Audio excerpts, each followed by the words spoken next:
All right, all right. Hey guys, welcome back. All right, so we're going to take a look at, well, first off, happy Valentine's Day, but we're going to take a look at kind of specifically a message of what somebody's thinking who's not actually saying anything. So this is probably someone that is not going to have either the courage to reach out or hasn't chosen to reach out, but let's first see if we can establish who is this character. Hi, everyone. Violet, Denisa, AC. Hey, hey, darlings. Hey, Nabila. All right.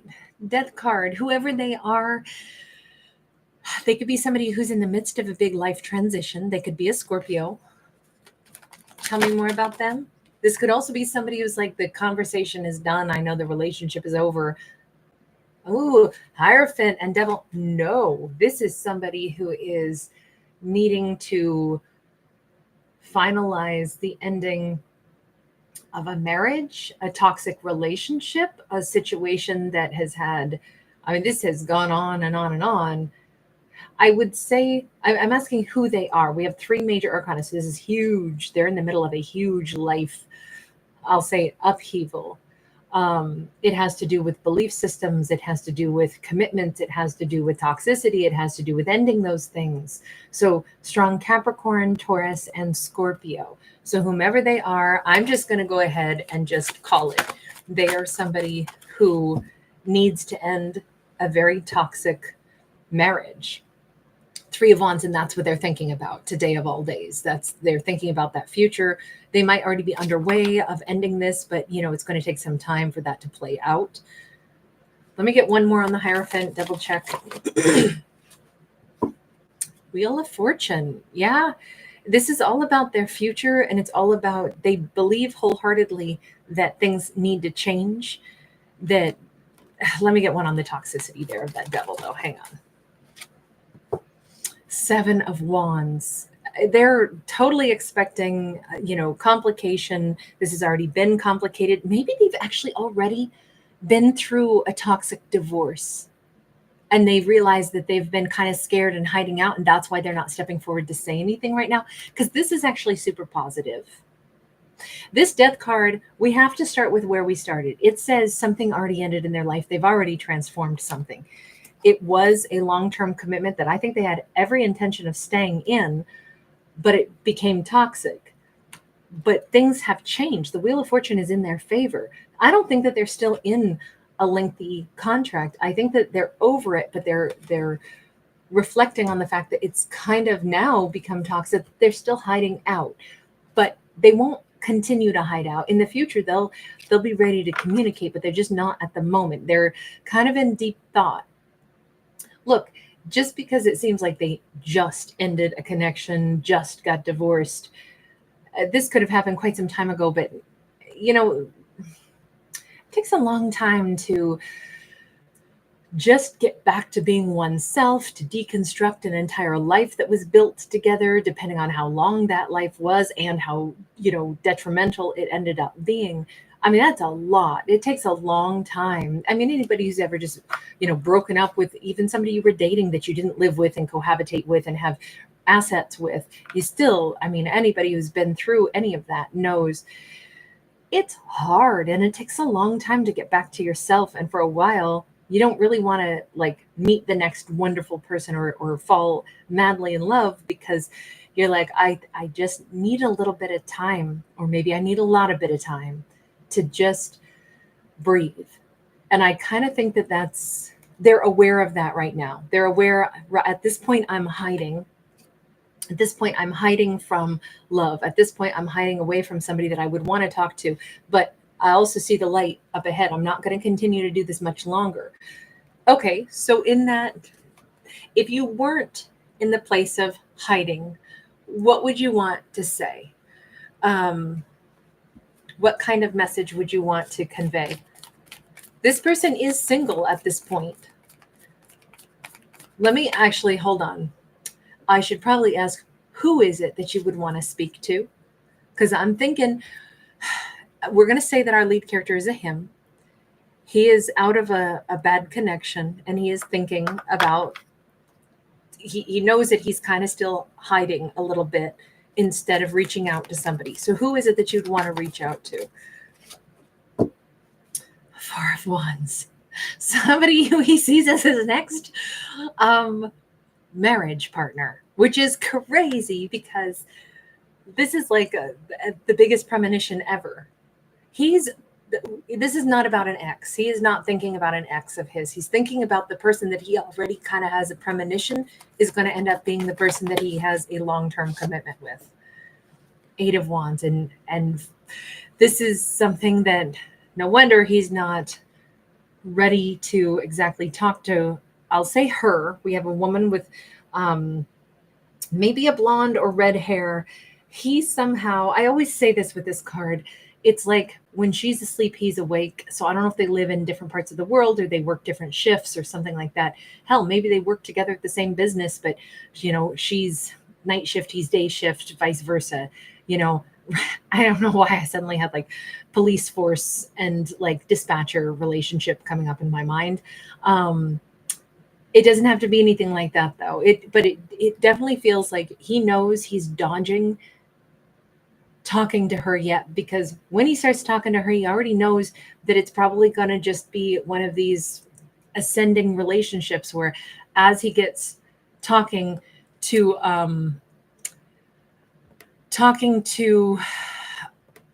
someone, it's probably going to get more important. It's going to get bigger. It's going to get more meaningful, and it's just going to keep going and growing. I mean, that's as simple as it is. It's going to be pretty straightforward. Queen of Pentacles is in the reverse. He does not want to start talking to her unless he's ready for a conversation to really grow and build, because he's not going to hurt her. And that would be the case if he tried to reach out prematurely. This is why he's not sending a happy Valentine's Day, because he's not going to write checks that he's not ready to cash. He's not going to try to reach out to someone when he's either barely been divorced himself or still just, reclaiming his identity. And if he's not fully done that yet, then he's not about to, thank God, he is so not a player. He is not somebody that trifles with people's hearts. He doesn't mess with people's minds. He's looking right at her saying, the last thing on earth I'm going to do is reach out to a woman this good, or man, doesn't matter what genders we're talking about. This could be same sex, reverse gender roles, substitute, whatever you wish as an audience member. These are always just fictional stories. But he knows damn well, yeah, I'm sure she's been through the ringer a time or two also. The last thing I'm going to do is, reach out to somebody, start a conversation with somebody that I know expects something real, and then mess with their mind, because that would hurt them and make them so freaking bitter. And I have a feeling that they've already been down that road. It's interesting that he knows you don't start trying to get somebody to give you their time if you're not there. You don't try to make a woman fall in love with you if you don't have an intention of going the distance with her. And he already knows that this is, I kind of think he's just serious as a whole. I don't think he messes with people. I don't think he bothers wasting his time with anybody unless there's a real interest on his part that he would choose to pursue. So I don't see him, like, I don't know, just like in this vibe of trying to connect to somebody and start something going on with somebody, unless he could follow through with something. I don't see him doing certain things and conversating at all unless there's a reason to move forward. So let's go ahead and let's take a look now. What would he want to say to her? I know he's not ready to say anything at all right now.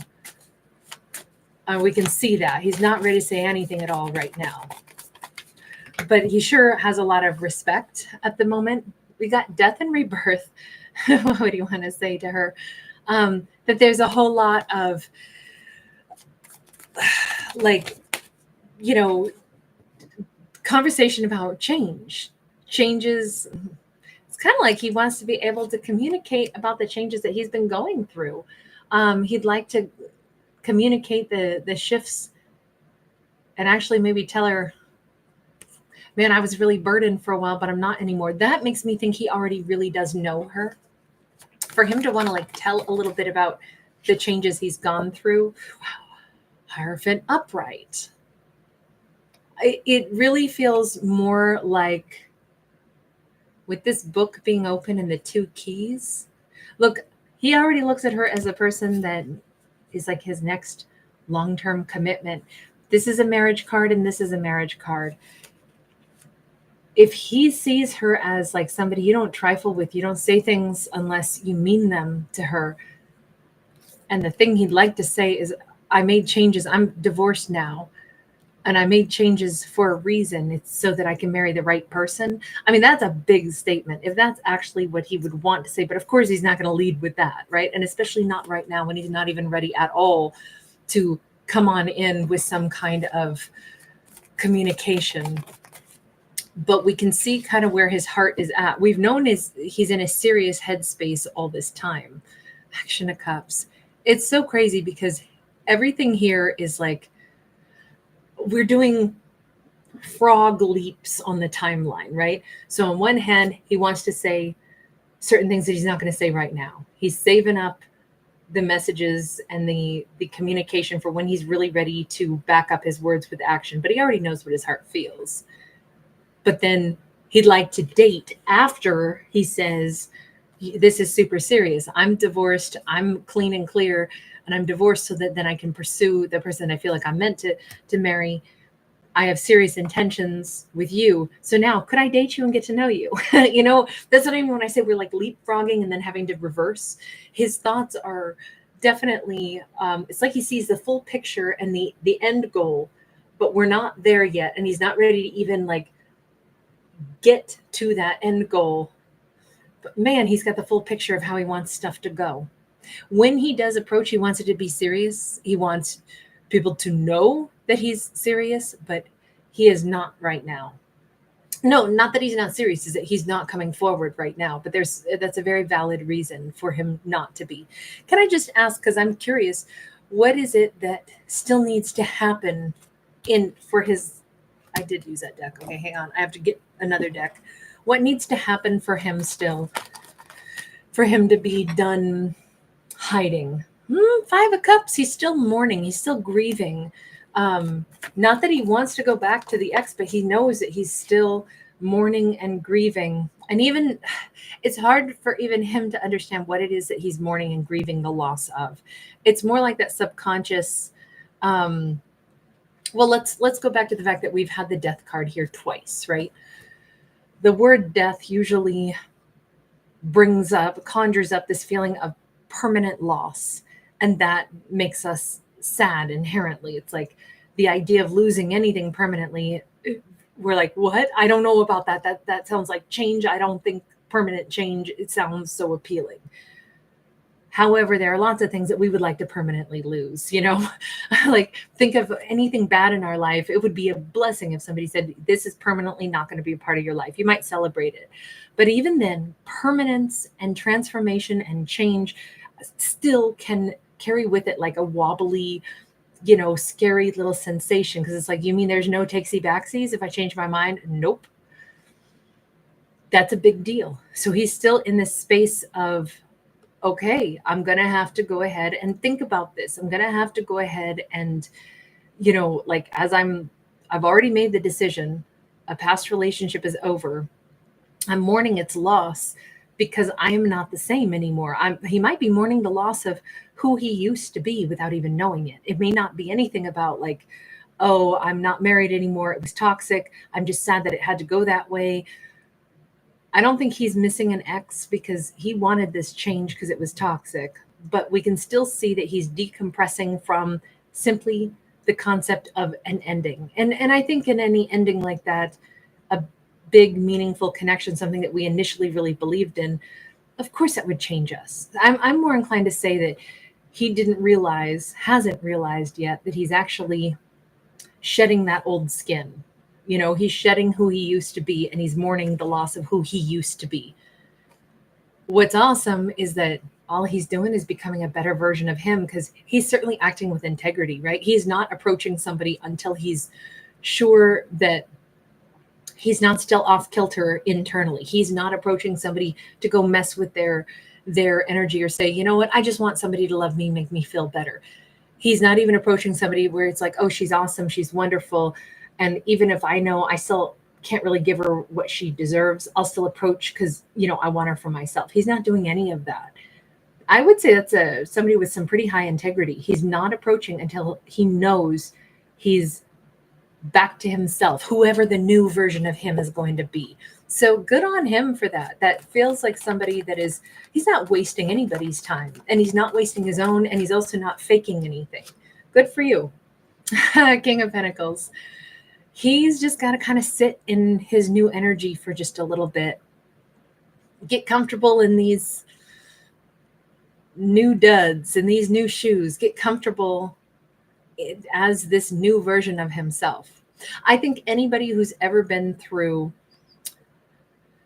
I do think relationships change us. Love changes us. Heartbreak changes us.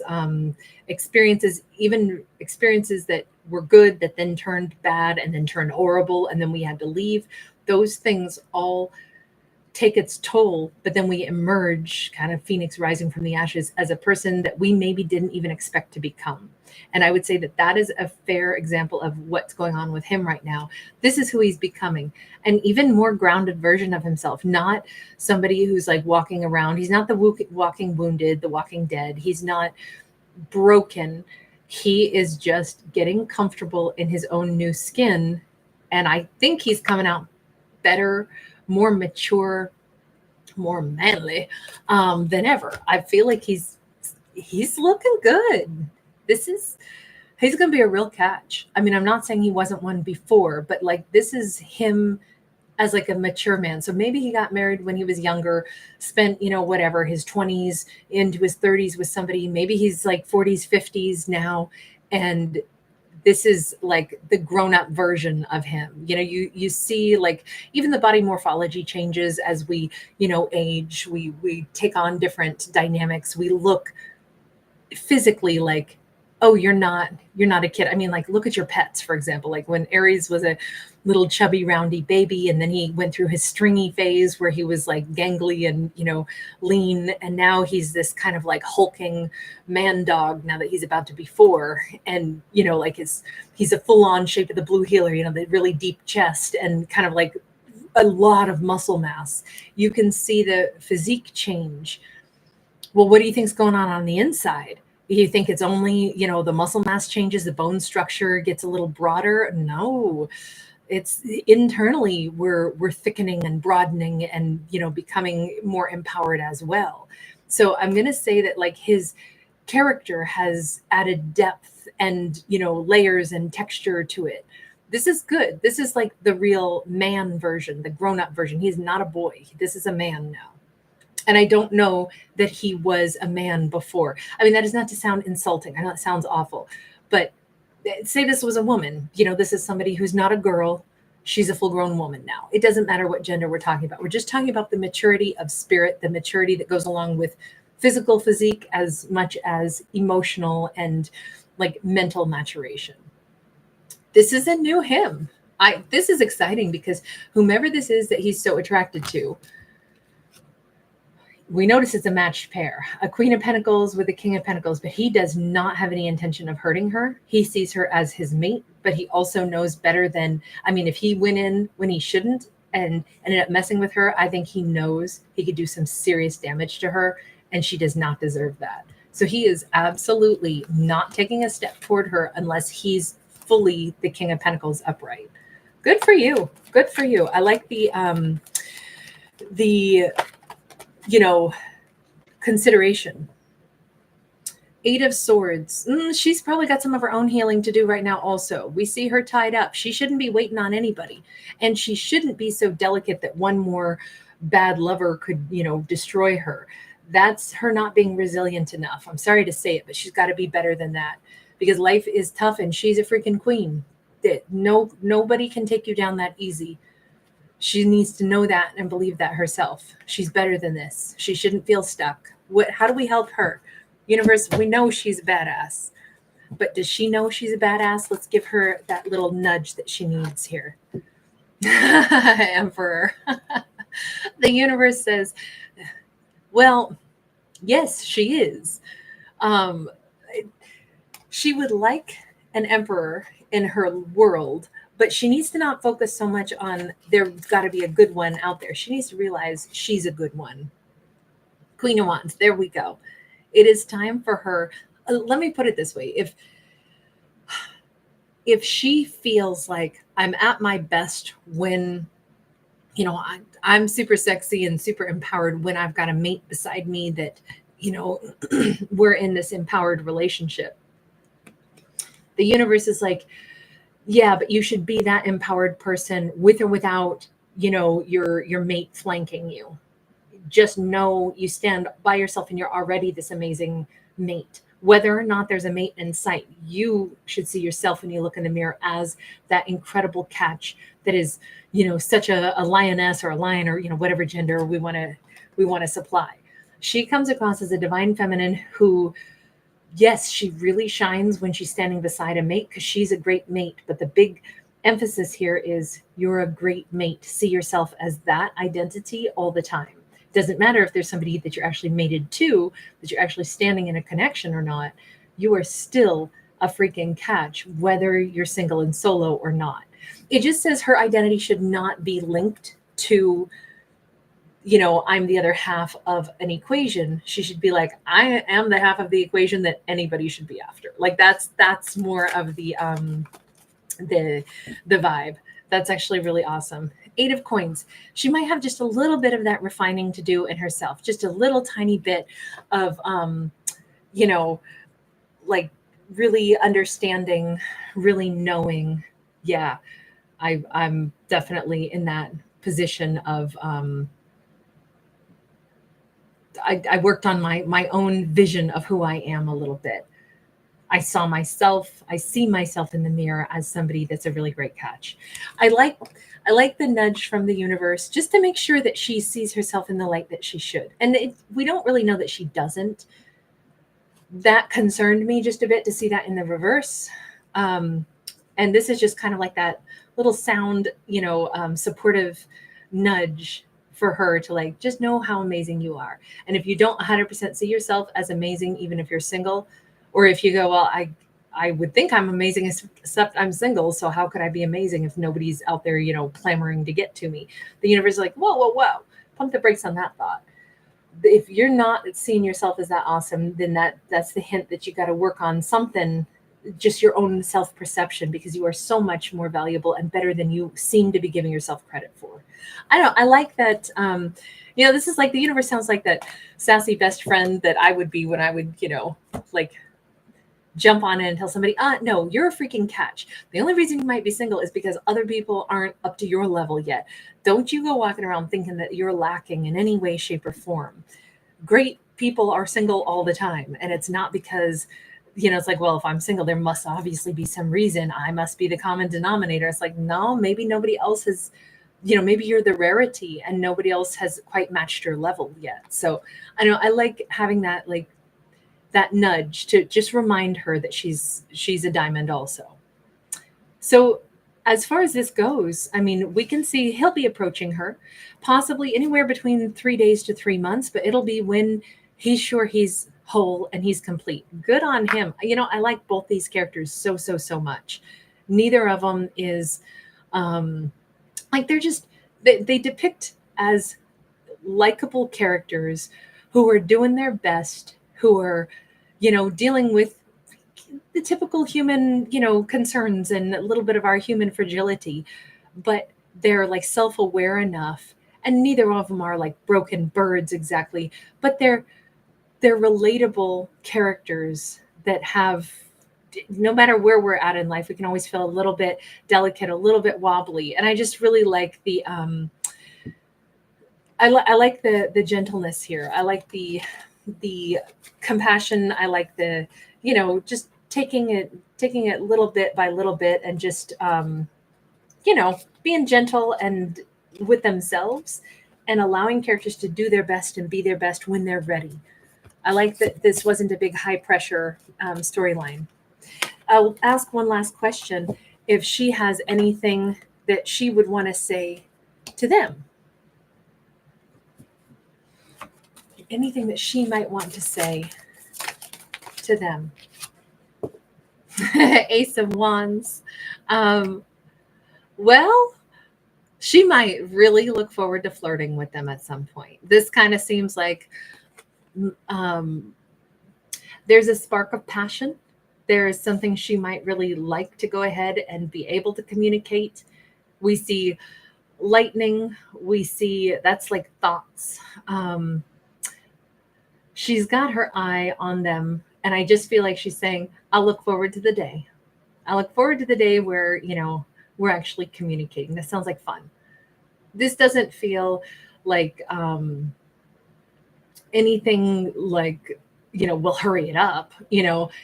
That wouldn't be good on her part if she's tapping her foot like, well, when is he going to do this? When he's, like nobody wants to be pressed. You don't walk into a hospital room and look at somebody in a hospital bed and be like, so are you like almost done healing or what? Are you like going to be able to like start getting out of bed and start flirting with me? Like that wouldn't be the way we treat somebody. And so I don't see any of that push on her side at all. She's coming across as a queen. So definitely not pushy, but definitely sultry and warm and engaging when the time is right. She didn't really seem to have the same life story that he had. She seems very ready for a partner. So is he. He's ready for the next partner though, but he's making sure he's going to be in a place where he can be a great partner.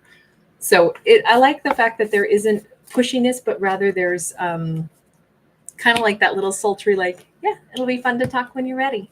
I know it's sweet. All right, you guys, thanks so much for being here, everybody. Hey, Denisa. Hey, Angelina Davina, how are you?